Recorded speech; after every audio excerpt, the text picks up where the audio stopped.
I was a plumber here in Portland for many years, a good 15 years. I've been in the field, and basically I've lost my whole career because of this. The company that my husband worked for would supply cell phones for all their employees. When my husband was diagnosed the day before my daughter's birthday, it was heartbreaking. Hearing it from the doctor that he had a brain tumor, my heart sank. I felt like I couldn't hear. I became dizzy, and my whole world just felt like it was crashing. What stuck out the most the day that he was diagnosed is his physician asked him a variety of questions, and the last two questions were, how often do you use your cell phone? And I'm thinking to myself, what an odd question to ask. I and other neighbors knew Stuart was sick, and a very young man with a brain tumor, and his doctor felt it could be attributed to his cell phone use. And in fact, he had a lot of cell phone use since he was a fairly young man. So Stuart brought it to my attention, and I offered to sponsor a resolution at our city council making October of 2010 Cell Phone Awareness Month in the city of Portland. Wireless industry has been very powerful in trying to confuse the issue, but that's what big industry lobbyists do. They did it with tobacco, they did it with asbestos. The adoption will really, I think, only come with more media attention and more public outcry. I was an early adopter. I used a cell phone immediately when it came out. There's a lot of good benefits from cell phones. It's not like a cigarette where there's no benefits, and that's one of the more dangerous things about a cell phone. And so I used a cell phone from 1988 up until, and I still do use a cell phone, but I use precautions. I never put a cell phone up to my head, ever.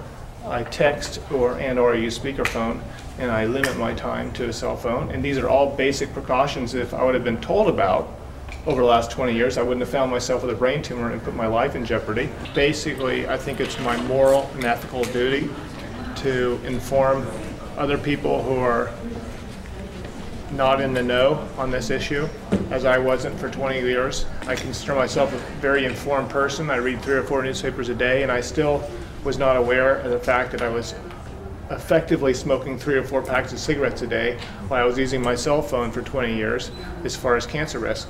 That I'm really lucky to be alive right now after the experience I've had over the last year, which I attribute unequivocally, categorically, for sure to cell phones. I have a brain tumor, I had a brain tumor, an anaplastic astrocytoma grade 3 brain tumor the size of a baseball. My name is Kristen Frischman.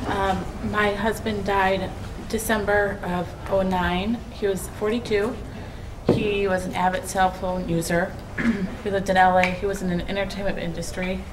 When he found out, we went to Dr. Keith Black of Cedars-Sinai, and we asked him how this could happen. He said, cell phone.